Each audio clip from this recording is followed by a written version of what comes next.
The soft chime of the overhead bell barely registered as Darren Ellis stepped into Coastal Subs location 247. The storefront gleamed under the artificial glow of fluorescent lighting, exuding a crisp, inviting charm that masked any hint of imperfection.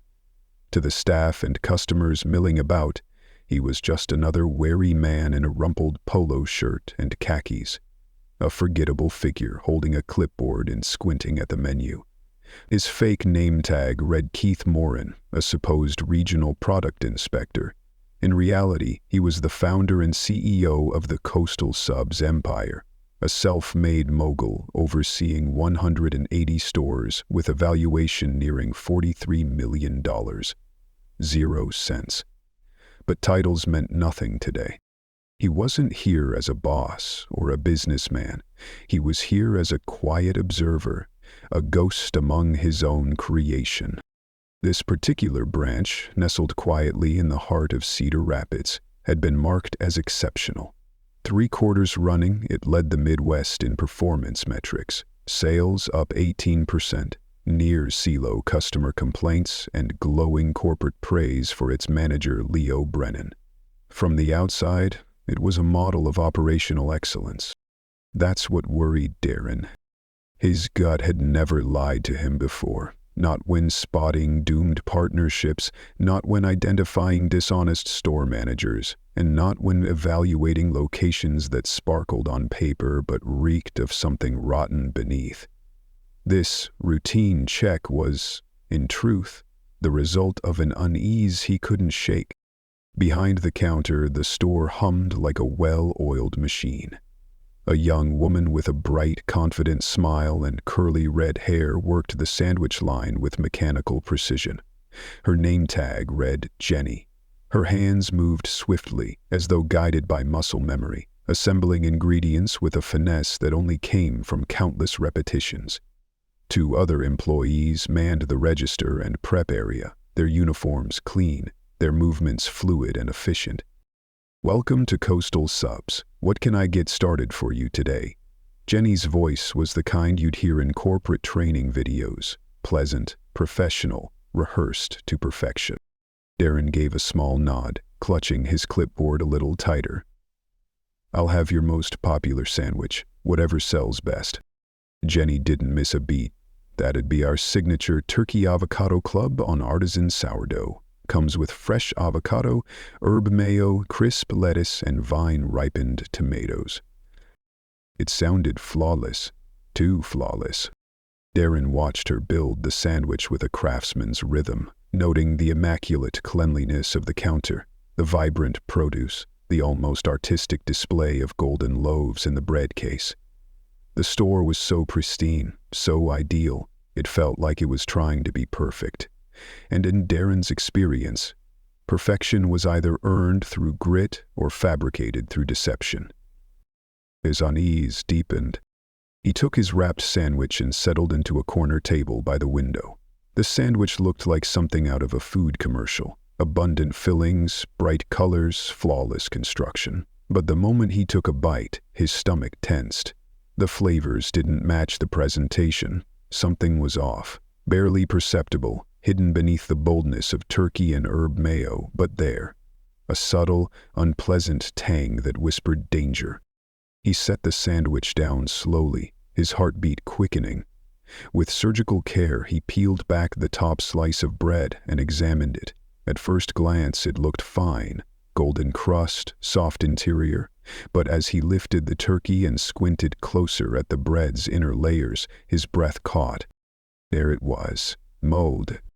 Not the obvious green fuzz anyone could spot and reject, but early, insidious spots buried deep in the dough, the kind that could quietly sicken a customer with no one ever knowing the cause. His hands trembled as he wrapped the sandwich back up. In 23 years of building Coastal Subs from the ground up, Darren had never seen this in one of his own stores. His thoughts spun. How long had this been happening? Was this a fluke, or the tip of a much darker truth? And worst of all, how had a place so perfect, so celebrated, managed to hide something so dangerously flawed? Was this just one rogue loaf, a fluke in an otherwise flawless system? Darren wanted to believe that. He needed to believe that. But after decades of being burned by polished facades, he knew better. Bad bread didn't just appear in a store known for excellence. Not unless there was a crack somewhere in the foundation. Before he could even form his next thought, Jenny appeared at his table, almost too quickly, as though she'd been watching, waiting.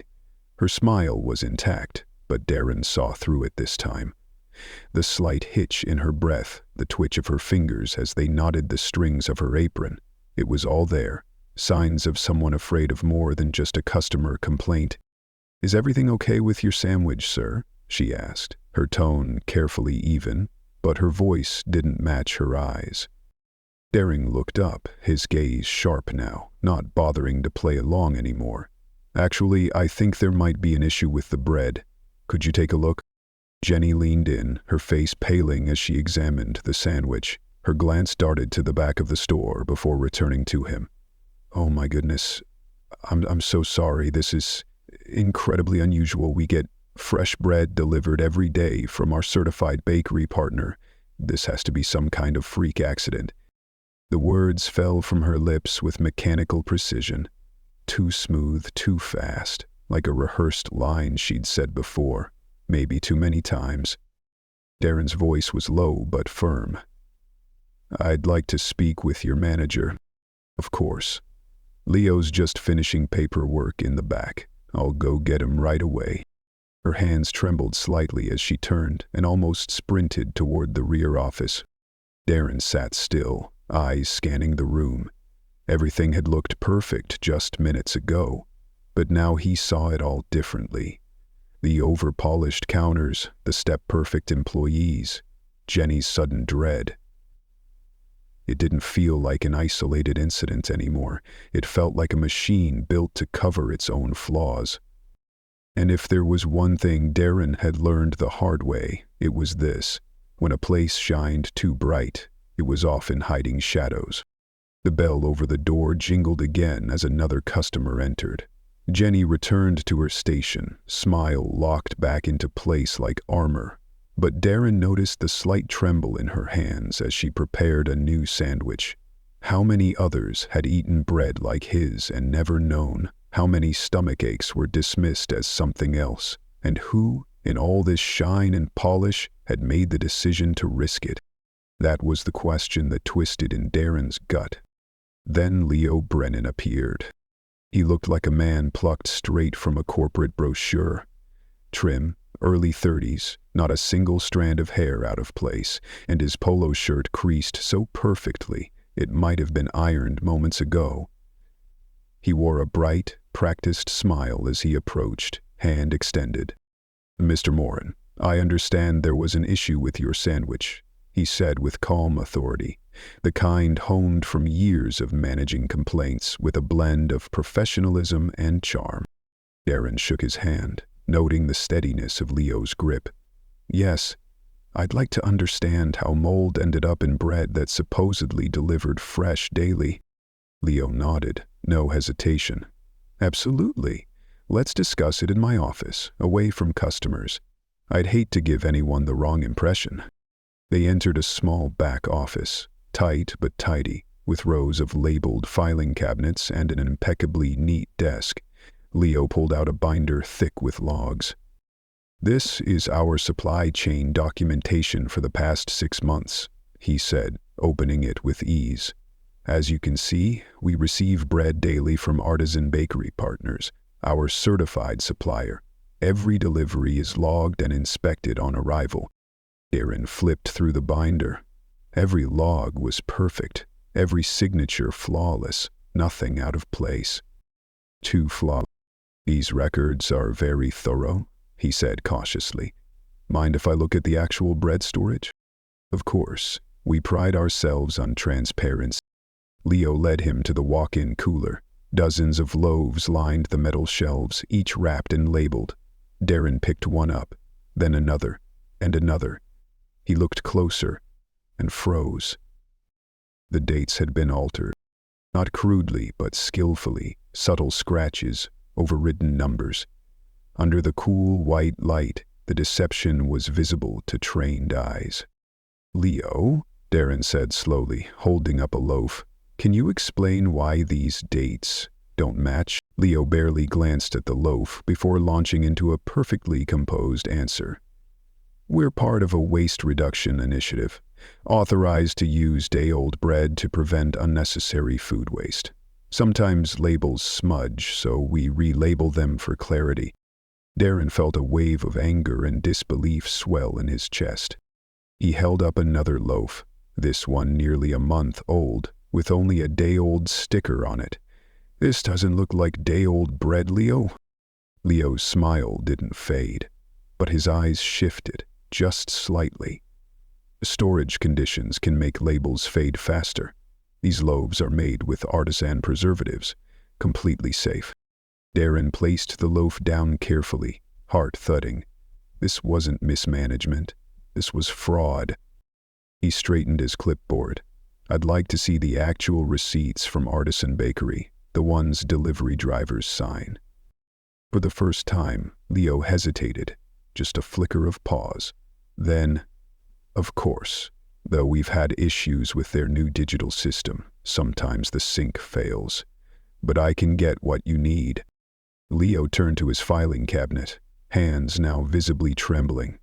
After several minutes, he produced a slim folder with a few crumpled receipts. "These are what we have." Darren examined them. The formatting was slightly off, the paper quality different from the standard corporate stock. It was all just wrong enough to matter. He looked up, eyes narrowing. "Leo," he said quietly, "I need to ask you directly. Are you getting your bread from Artisan Bakery Partners, or is someone else supplying this store?" "Absolutely, Mr. Morin. We have an exclusive partnership with Artisan Bakery for this location." The lie slid off Leo's tongue with the ease of someone who'd practiced it many times before. Too easily. Darren didn't need more confirmation. That line, so polished, so smooth, was the final puzzle piece. Leo Brennan wasn't just bending rules, he was orchestrating a web of deception. The falsified dates, the bread that crumbled with decay, the manufactured charm. It was all part of a larger, far more dangerous game. Even as Leo launched into a detailed monologue about their supposed supply chain excellence, Darren was already a step ahead. If Leo was lying about the supplier, he was likely lying about much more. Money, safety, ethics. And that meant tomorrow morning wouldn't just bring clarity, it would bring exposure. Because Darren Ellis hadn't spent 23 years building a multi-million-dollar food empire by letting things slide, and he certainly wasn't about to let a corporate saboteur erode the very integrity he'd fought to protect. At 5:47 a.m., Darren sat in his rental car across the street from Coastal Subs 247. The dashboard clock glowed in the pre-dawn darkness. A paper cup of burnt gas station coffee sat in the cup holder, untouched. He wasn't here for comfort. The air was thick with early morning fog. He'd parked with a clear view of both the front doors and the rear loading dock. According to corporate records, legitimate deliveries from Artisan Bakery came between 6 o'clock and 6:30 a.m. That would be his first test. Time crawled. His thoughts spun back to the fear in Jenny's eyes, the glib confidence in Leo's lies, and the bread, dark-spotted, quiet poison hiding beneath a perfect crust. This wasn't just about fraud. It was about trust. About people being fed something that could hurt them. Families, children, loyal customers, and it was happening under his name. At 6:15, a spotless white delivery truck pulled into the rear lot. Artisan Bakery Partners, emblazoned in neat corporate blue. A uniformed driver hopped out, clipboard in hand, and knocked on the loading dock. Once, twice, a third time. 5 minutes passed. Nobody came. The driver shrugged, made a note on his clipboard, and left. Darren's stomach twisted. 20 minutes later, a beat-up gray van wheezed into the same spot. No logos, no refrigeration, just rust, bungee cords, and something foul in the air. The back door of the shop opened immediately. Leo stepped out, glancing around like a man who'd told too many lies to relax in daylight. Two rough-looking men emerged from the van, unloading unmarked wooden crates like bootleggers in a prohibition film. No uniforms, no paperwork, just the quiet, early morning exchange of goods and cash. Darren zoomed in with his binoculars. Leo pulled something from one of the crates, scribbled in a small notebook, then handed over actual cash. The van drove off minutes later, leaving only crates of mystery and one very guilty manager behind. But the real revelation came hours later. At 9:30 a.m., Darren walked into the store once more as Keith Morin. This time, there was no sandwich order. He approached Jenny directly. "I need to review the security footage from this morning's delivery," he said, flashing his inspector badge. "Standard protocol after yesterday's incident." Jenny went pale. I don't have access. Leo handles all that." "Is Leo available?" "He's at a district meeting until this afternoon." "Perfect." Darren spotted Marcus, the assistant manager, nervously manning the register. Yesterday he'd flinched every time Leo spoke. Now he looked utterly overwhelmed. "Marcus," Darren said firmly, "I need access to the surveillance footage immediately. We're investigating serious violations. I need your cooperation." The young man nearly folded. "Yes, sir, Leo handles that, but I'll try to pull it up." "Please don't tell corporate I delayed anything." 5 minutes later, Darren was in the cramped office, watching footage roll across an old monitor. What he saw chilled him to the bone. The footage showed 3 separate mornings, 3 different deliveries. Every time, the artisan bakery truck was turned away. Every time, the same gray van arrived shortly after. And worst of all, Leo's actions after the handoff. Repackaging expired bread into branded artisan bakery bags, loading actual corporate bread into his personal car, and casually laundering fraud right under Darren's nose. But it got worse. Later footage showed Leo visiting independent restaurants in the same plaza, selling the stolen bread as premium overstock at discounted prices. He wasn't just replacing fresh bread with expired loaves, he was profiting twice, once by cutting costs and again by selling stolen goods. Darren felt his chest tighten with rage. Back at his hotel, he spread the evidence out across the bed. Screenshots, forged records, mislabeled crates. He made 2 calls. The first to Sarah Chin, his purchasing director. "I need delivery history for every store that's requested supplier changes in the last 18 months, quietly." The second to Jim Rodriguez, his longtime contact at Artisan Bakery. Jim.store, 247 in Cedar Rapids. "What's your delivery status?" There was a pause. "There in 4 months. Your manager said it was a corporate decision, had all the right codes." Darren nearly crushed the phone in his hand. Hours later, Sarah called back with a chilling discovery. "These stores," she said, "all managed by Leo, all switch suppliers, same story, same codes. Leo had been running this operation across multiple locations, stealing from corporate, poisoning customers, and profiting off every lie." That evening, Darren visited a small Italian cafe 3 doors down, Mama Rose's. "I'm thinking of opening a cafe. Curious who supplies your bread?" She smiled. "Oh, this young man brings us beautiful artisan loaves, real Italian style. Started a few months ago. Said he had bakery connections. Works over at that sandwich place down the street. Leo, I think?" Darren nodded, heart sinking. The scheme was complete. Cancel real deliveries, pocket the budget, buy expired bread, repackage it, sell the stolen good stuff, repeat. The math was staggering. Over $100,000, 0 cents stolen in 4 months. Thousands of customers served expired food, and now health reports showing mysterious spikes in food poisoning across all 3 stores. This was no longer an internal issue. It was a criminal operation. The next morning, Darren arrived early. He gathered Marcus and Jenny before Leo's arrival. "You're not in trouble," he told them. "But I need the truth." Jenny broke down. "We knew something was wrong. Leo said it was policy. Said if we told anyone we'd never work in food again." The fear in her voice wasn't just about a job. It was about powerlessness. But that power was ending. Because Leo Brennan had spent 8 months crafting the perfect lie. And now, Darren Ellis, the man who built Coastal Subs from scratch, was about to shatter it. Marcus nodded frantically, his face pale. "He had us sign these papers," he blurted, saying we agreed to the cost-saving policy and that we'd face legal action if we discussed company procedures with anyone outside. I've been scared to speak up for months. "And the deliveries?" Darren asked, already dreading the answer.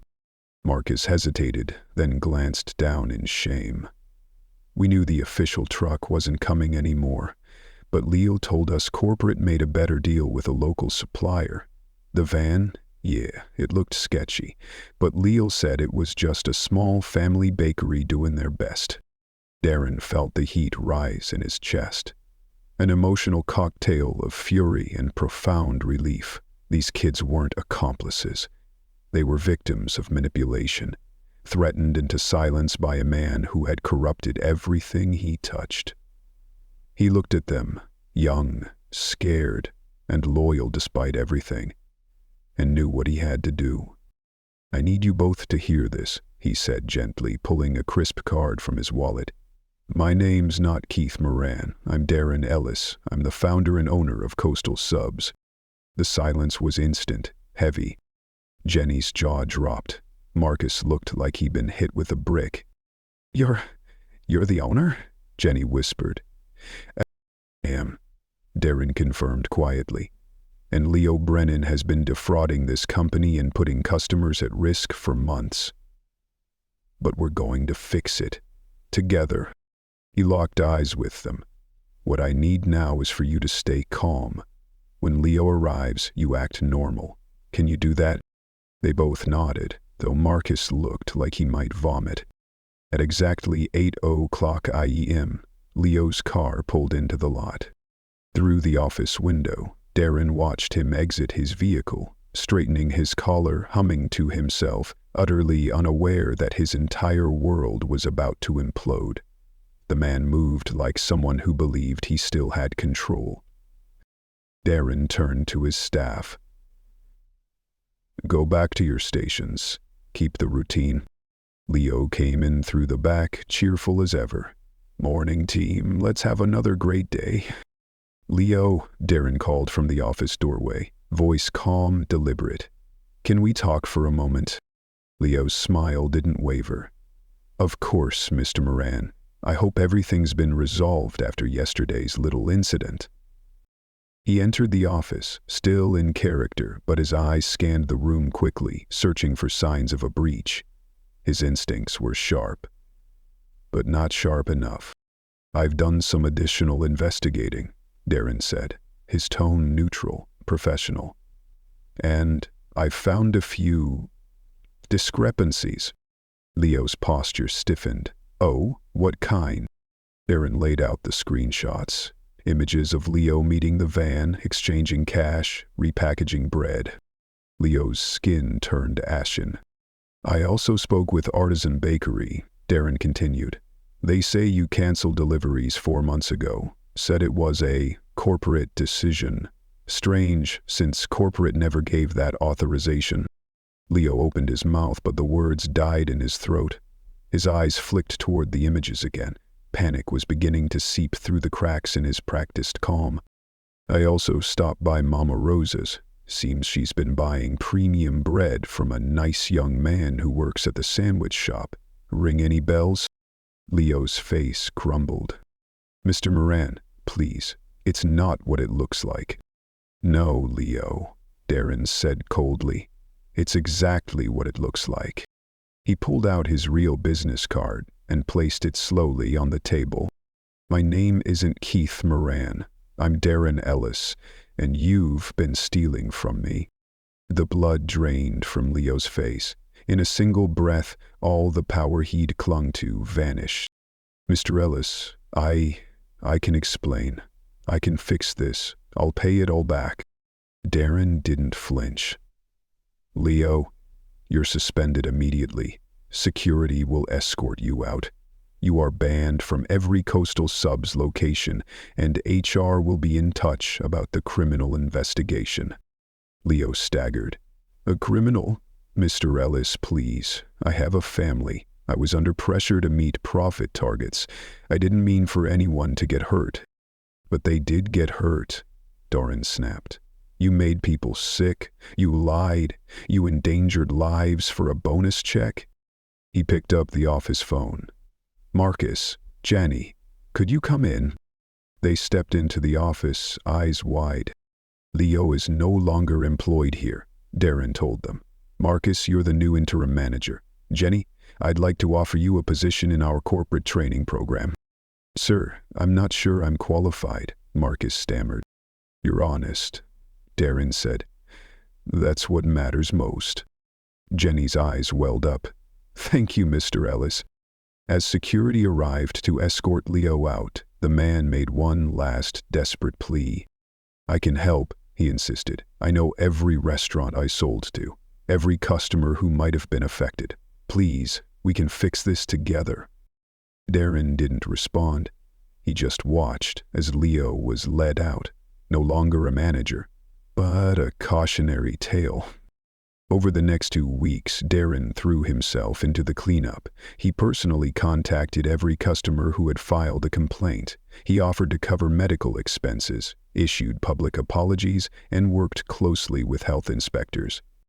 Coastal Subs had lost more than $120,000 0 cents. But the real loss had been trust. Instead of hiding it, Darren took a risk. He told the truth.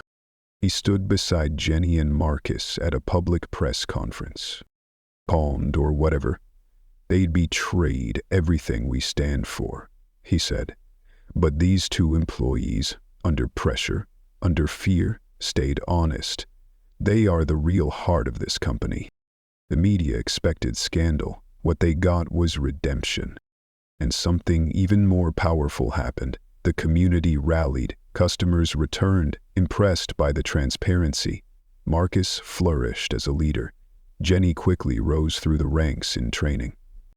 Then, one day, Darren got a call from Jim Rodriguez. "Rosa from the Italian place," Jim said. "She's switching to legitimate suppliers. Told a few others, too. I've got 3 new clients because of what happened." Leo's deception had accidentally sparked a wave of renewed ethics among local businesses. But Leo himself wasn't so lucky. He was sentenced to 18 months in prison and ordered to repay the full stolen amount. His food service career was over. 3 months later, Darren made one final stop at store 247. The air inside buzzed with life. Customers filled every table. The staff worked in perfect sync, and the bread, golden, fragrant, real, lined the shelves. "But, Mr. Ellis," Marcus beamed, "we just hit our highest monthly sales ever, and not a single complaint."